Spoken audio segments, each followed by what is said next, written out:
শিৱসাগৰত বান পৰিস্থিতি সামান্য পৰিমাণে উন্নতি হৈছে যদিও এতিয়াও দুৰ্যোগ আঁতৰা নাই। দিখৌ, দৰিকা, দিচাং এই আটাইকেইখনৰ জলপৃষ্ঠ কিছু হ্ৰাস পাইছে যদিও এতিয়াও বিপদসীমাৰ ওপৰে বৈ আছে। বিশেষকৈ শিৱসাগৰ, বেতবাৰী মৌজা, কালুগাঁও এই অঞ্চলসমূহ বৰ্তমানেও পানীত ডুব গৈ আছে। মই দেখুৱাইছো সাগৰৰ বেতবাৰী মৌজাৰ দৃশ্য। বেতবাৰী মৌজাৰ এই ঠাইখিনি হৈছে ঘিলাগুৰি আৰু শিৱসাগৰৰ এই ঘিলাগুৰি অঞ্চলটো হৈছে ৩৭ নং ৰাষ্ট্ৰীয় ঘাইপথৰ কাষত থকা স্থান। গতিকে এই ঠাইখিনিয়ে বৰ্তমান পানীত ডুব গৈ আছে, ঘৰসমূহ ডুব গৈ আছে। এয়া মই দেখুৱাইছো, ব্যৱসায় প্ৰতিষ্ঠানসমূহ ডুব গৈ আছে। গতিকে ৩৭ নং ৰাষ্ট্ৰীয় ঘাইপথতে এনে অৱস্থা, ভিতৰলৈ আৰু কেনেকুৱা ধৰণৰ পৰিস্থিতি হ'ব পাৰে সেয়া সহজেই অনুমেয়। মই বৰ্তমান ইয়াৰ যিসকল স্থানীয় লোক তেওঁলোকে ইতিমধ্যেই হয় ওখ স্থানত আছে, নহ'লে বেছি সংখ্যক পৰিয়ালে বৰ্তমান শিৱসাগৰৰ যি ৩৭ নং ৰাষ্ট্ৰীয় ঘাইপথ সেই ঘাইপথত আশ্ৰয় লৈ আছে। এই অঞ্চলটোৰ ৰাইজ মই দেখুৱাইছো কেনেধৰণে তেওঁলোকে পাৰ কৰিবলগীয়া হৈছে। যিহেতু ঘৰৰ ভিতৰত এককাল পৰ্যন্ত পানী হৈ আছে, গতিকে তেওঁলোকে এইকেইদিন এনেধৰণেই শিৱসাগৰৰ ৩৭ নং ৰাষ্ট্ৰীয় ঘাইপথত তেওঁলোকে ইয়াতে খোৱা বোৱাৰ পৰা এনেধৰণে তম্বু তৰি, টিউপাল তৰি থাকিবলগীয়া হৈছে। মই দেখুৱাইছো এনেধৰণে আছে এইসকল লোক। মই বৰ্তমান জানিব বিচাৰিম, বাইদেউ কেনেকুৱা ধৰণৰ বৰ্তমান পানী কমিছে নে? পানী এডোখৰতে অকমান কমিছে আৰু এককাল এক ডিঙি পানী ঘৰৰ ভিতৰত। আৰু ধানবোৰ বেয়া হৈ গ'ল, পানী ডুবিলে। আকৌ কুকুৰা নাই, হাঁহ নাই, হাঁহ কুকুৰা চব মৰি গ'ল, মৰিয়ে গ'ল চব বস্তু। আমাৰ হাঁহ কুকুৰা চব মৰি গ'ল, গোন্ধাই আছে। কাপোৰ কানি চব তিতিলে, একো ওলাবই নাই, একোৱে পোৱা নাই। চৰকাৰৰ সহায় কিটো পাইছে? অকল পানী দিয়ে, খিচিৰি দিয়ে, ইমান হেৰি নহয় আৰু সেইটোৱে আৰু পানী দিয়ে। প্ৰাইভেট মানুহে দিছে, তাকো চৰকাৰে নাই দিয়া আমাক। চৰকাৰে নাই দিয়া। মই আপোনাৰ জানিব বিচাৰিম দাদা, কেনেকুৱা ধৰণৰ বৰ্তমান পৰিৱেশ, ভিতৰলৈ কেনেকুৱা অৱস্থা?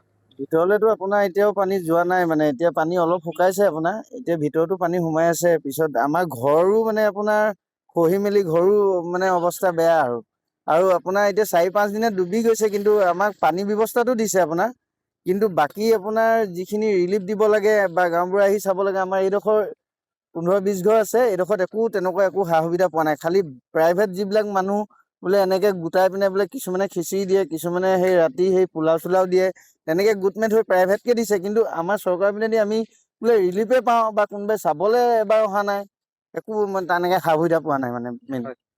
হয়, মই দেখুৱাইছো যে শিৱসাগৰৰ যি ৩৭ নং ৰাষ্ট্ৰীয় ঘাইপথ, এইসকল লোকে ৩৭ নং ৰাষ্ট্ৰীয় ঘাইপথত এনেধৰণে বৰ্তমান বাহৰ পাতি আছে। তেওঁলোকে ৩৭ নং ৰাষ্ট্ৰীয় ঘাইপথত টিউপাল তৰি এনেধৰণে আশ্ৰয় লৈ আছে।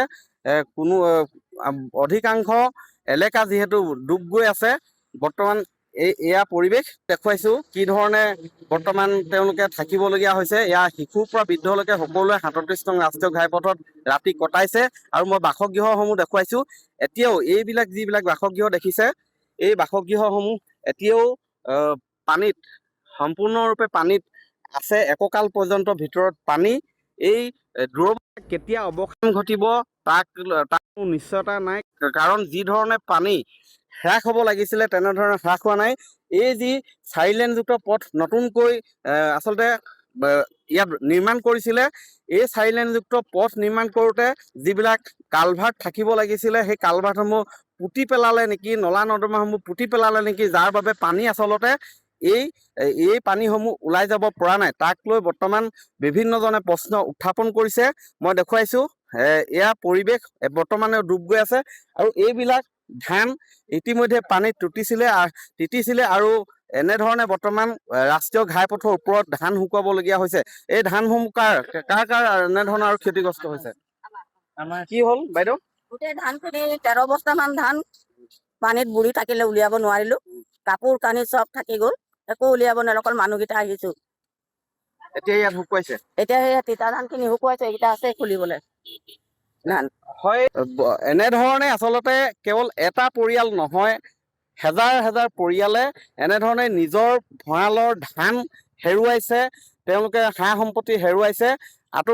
যেতিয়া পানী শুকাব তেতিয়া হয়তো সঠিক ছবিখন পোহৰলৈ আহিব। কিন্তু আজি এই ষষ্ঠ তথা 6টা দিনে বৰ্তমানেও শিৱসাগৰ বেতবাৰী মৌজা সম্পূৰ্ণ প্লাবিত হৈ আছে আৰু বহু খেলুৱা ভাড়া ধৰা অঞ্চলসমূহ প্লাবিত হৈ আছে।